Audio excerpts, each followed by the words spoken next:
Alright, hey everybody. This is kind of a follow-up tutorial on the previous one.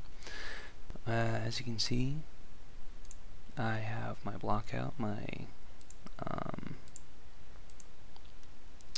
rule of thirds, and my perspective layout. And let's see, block out. There's my block out. There's the background, there's the different assets I'm going to make. I'm actually going to make I've decided I'm going to make the craters actually handmade models to get some better quality in there, because I feel like doing it on a terrain just wouldn't do the whole thing justice. I also have my centerpiece right over here, and I broke that off because I think it would work better as a separate model. I might do the same up here. I might UV kind of weird. So yeah, I have this open for reference whenever I need it. What I'm going to go ahead and do is I think I'm going to make a just to show you guys, I'm going to go ahead and make a basic rock. So let's go ahead and do that. What I did was, to start things off, I went to CG textures and just grabbed a rock texture that I liked, and I'm going to go ahead and open mudbox, and I just saved it out as a 1024 by 1024. It might work better as a 512, I'm not entirely sure, because that's what all these others are. In fact, what I might do is I might come back and just Control-Shift-Save. Actually, before I do that, let's go to Image, Size, 512 by 512, and then Control-Shift-Save. Let's save as a TIFF. It's going to need to be an LZW. Interleaved IBM. That's correct. Okay. Now let's go ahead and go back over here to mudbox. As you can see, I just I made a box here. Let's go ahead and Shift-D, Shift-D, Shift-D, and I think that'll be enough.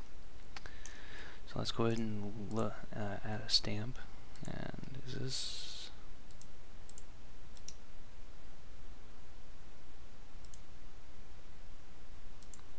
Hold on. TIFF. Should have named it something else.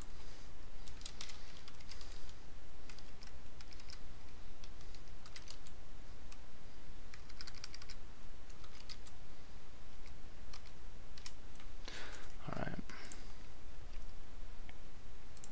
Let's go ahead and add that stamp now. It should be a... oh, there it goes. TIFF. Go ahead and open it, and come all the way over here. You'll see, hold on,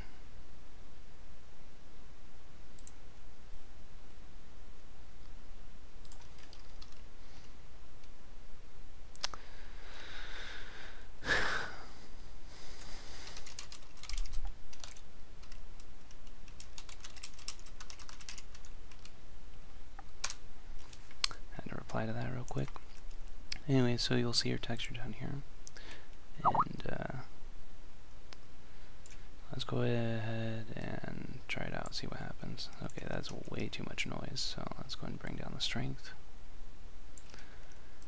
Try it again. It's kind of what it looked like before, so I don't think it makes a whole lot of difference. So what this texture will be really good for is adding some surface detail once it comes around. So I'm not going to use that right now. What I'm going to use is my personal favorite is this one. But first I'm going to go ahead and use the grab brush and just kind of yank around the mesh. And actually would have been better at a lower subdivision. So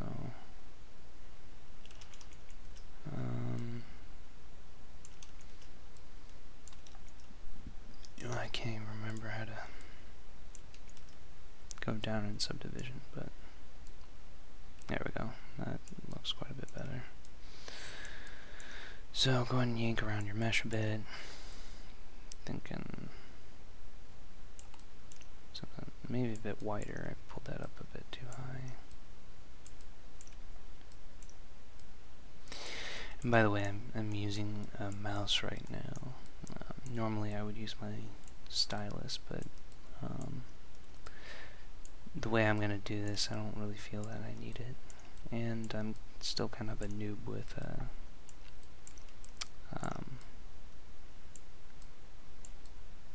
the tablet, so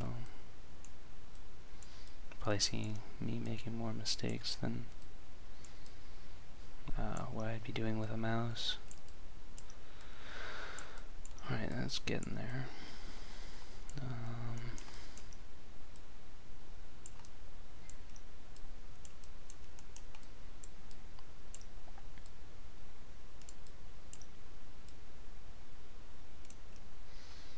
Yeah, I think that's good enough. So let's go ahead and go to our imprint and this little bad boy.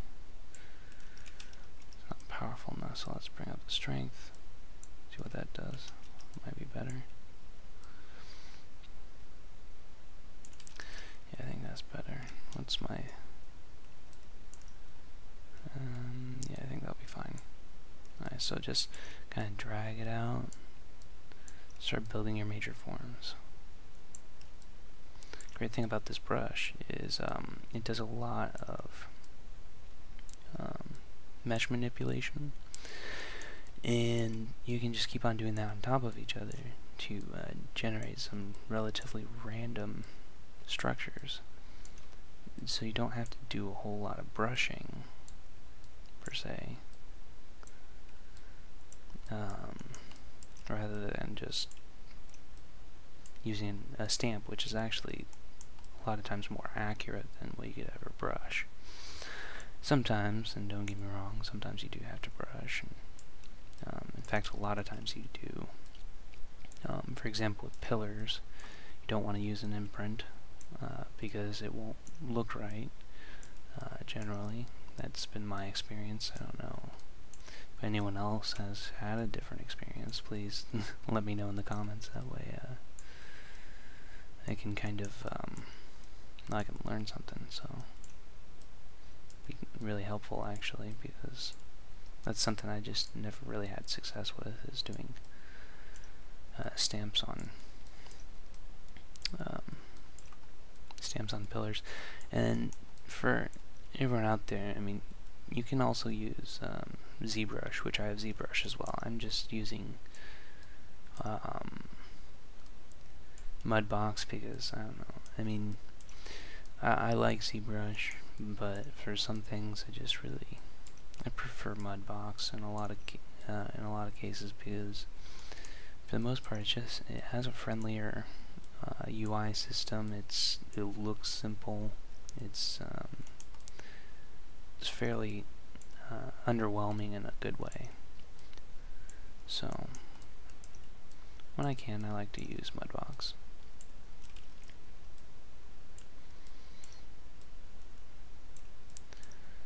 So let's just keep on doing this until we get rid of the box. It's still going to be a bit boxy, so might have to do some more pushing and pulling. It's starting to really look like a rock, which is good, very good. There's another stamp in here that actually works quite well that we'll get to shortly.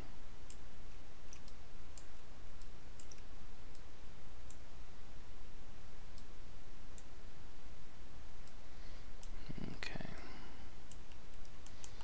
Really start to yank that geometry. That. Get rid of that. Pull it out a bit. Pull it out here.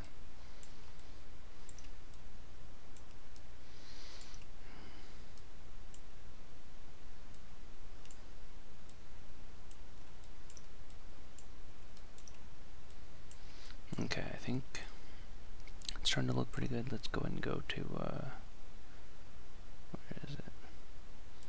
All the stamps were adjusted because of this that I loaded. Here it is. This one comes preloaded with mudbox. Adds a lot of nice detail. So let's go ahead and we're gonna have to turn up the strength. Maybe not that far. Maybe. I don't know. I actually like that. So on these corners, which I don't know.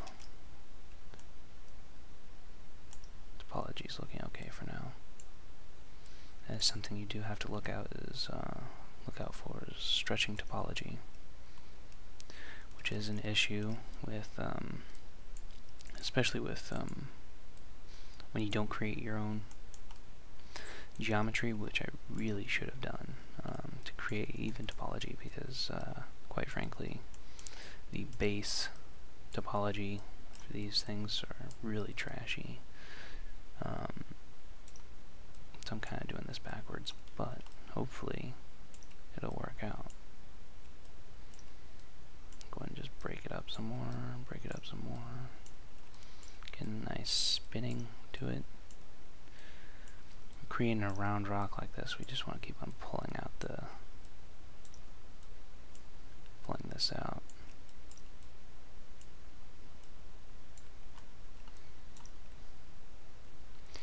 Yeah, so we have some stretching topology in there, so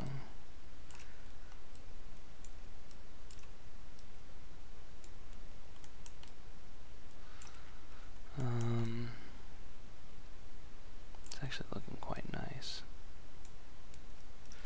Might go back to my grab brush.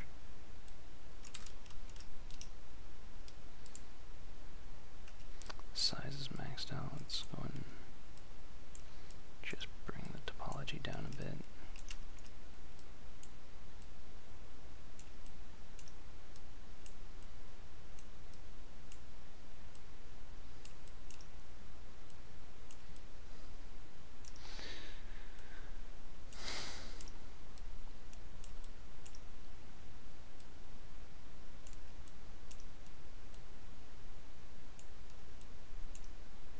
Just so you guys know, I kind of made a mistake in the beginning. Should never subdivide until you actually have your general forms in place. So learn from me, both in my mistakes and my teaching. So bring that in a bit. It's starting to look pretty good. And as you can tell, I mean, it's really easy to make a fast rock in ZBrush or Max, or not Max, ZBrush or mudbox, and it's easy to get all this detail in and it looking really realistic based on real world textures very quickly.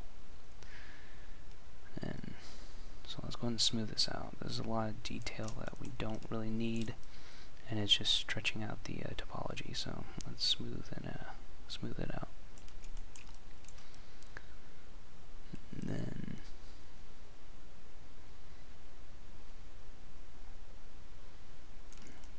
so we still have those base forms.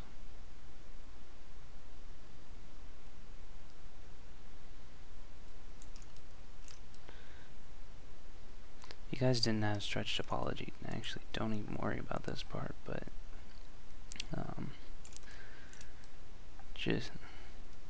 I thought it looked pretty good before, but it's up to the quality that you want to do. I'm doing this for my portfolio, so I make quite a few assets, and then a lot of times I ditch them because they just don't look right. And I gotta make a few different iterations of them just to really hammer home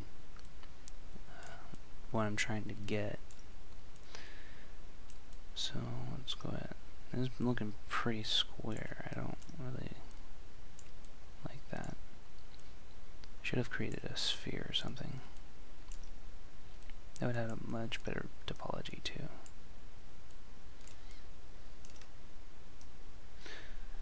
Like I said, normally I bring in my own stuff for the most part. Sometimes I think I can get away with a square,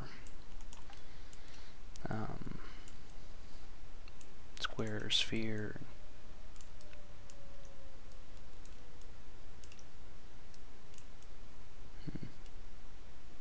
Doesn't look too bad. Okay, so now what we're gonna do is just do get that alpha map that we made earlier. Let's oopsie. Let's go to imprint. See what that does. Not that. Actually, that looks quite nice too. Might do that. But for now, let's look at this. How's that? Oh, turn down the strength a lot.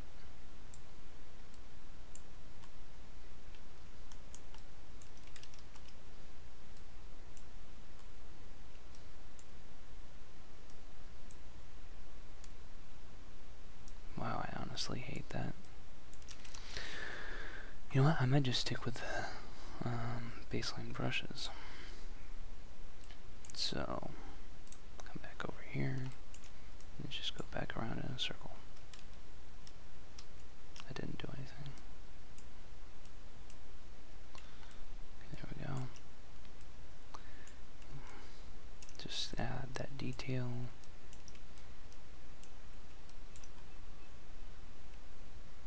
Not stretching. Not really stretching.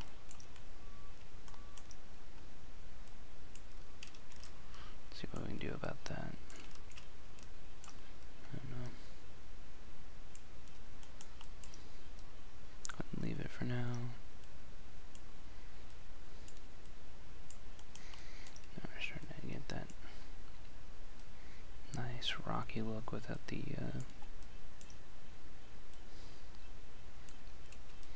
stretching topology that we had before.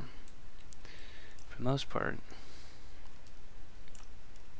it's looking really good. So,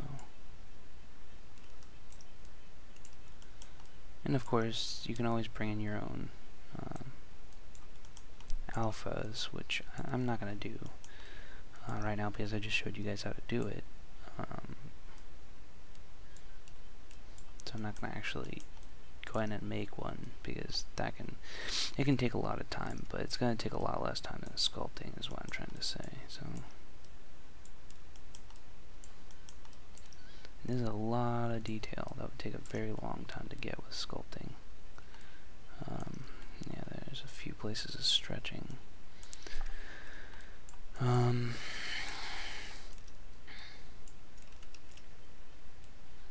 actually kind of like leaving the top a bit bare because from what I've seen in reference images, it kind of looks right, I guess, is what I'm trying to say. Also, let's go back to the grab brush and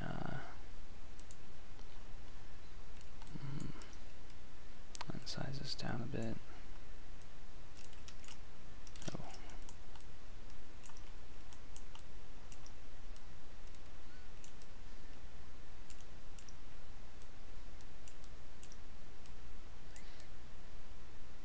Okay.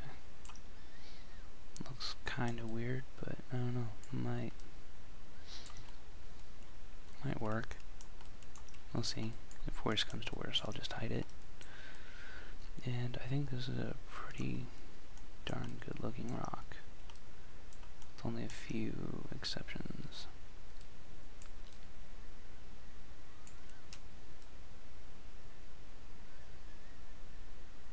I don't know if I can get rid of that like that. No. Go and try and imprint over it. There we go. That'll work.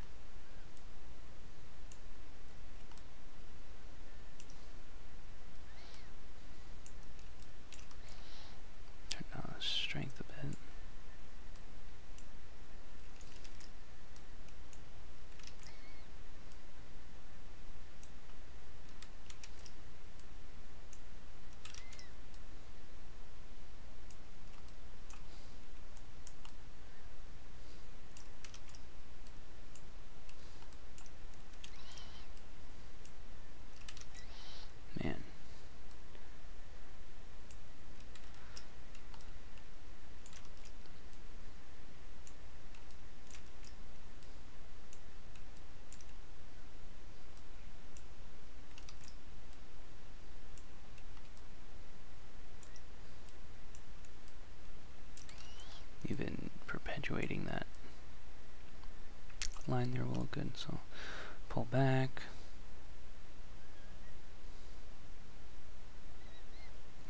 Actually, there is a nice little, I think it's flatten. No, it's scrape. That's what I was looking for.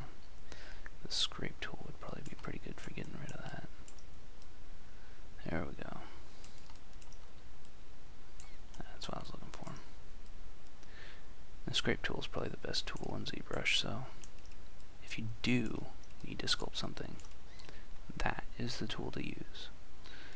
In fact, you can pretty much do everything with the scrape brush, so keep that in mind.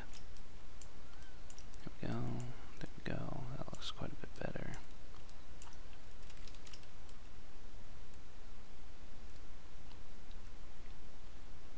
Alright. Make sure you pull back and look at it, because for the most part that's where you're going to be seeing it from, is the distance. Make sure everything looks right. Let's see. Scrape. Scrape, scrape, scrape. I don't know my alphabet.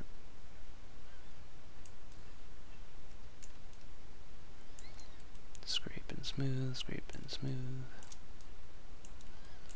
And let's go back to the imprint, and there we go.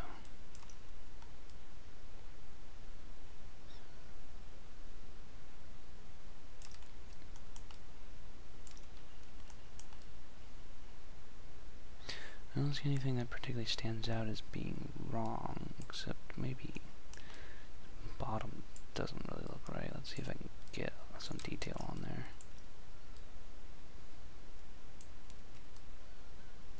Maybe I'll just go straight onto it. Yank up a lot of it with big strokes.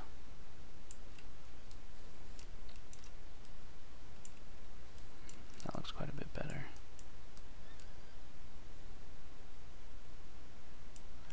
Might be able to do the same at the top.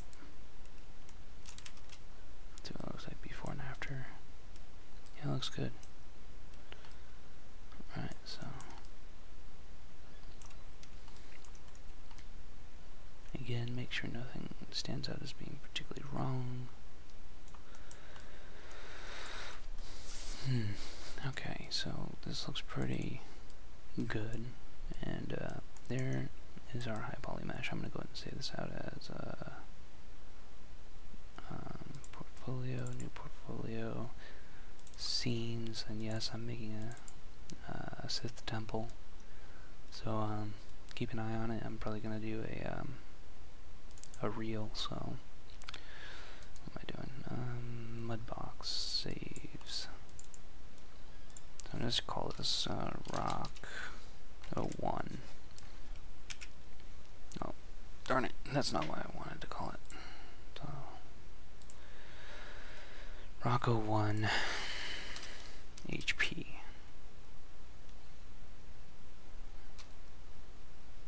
I think.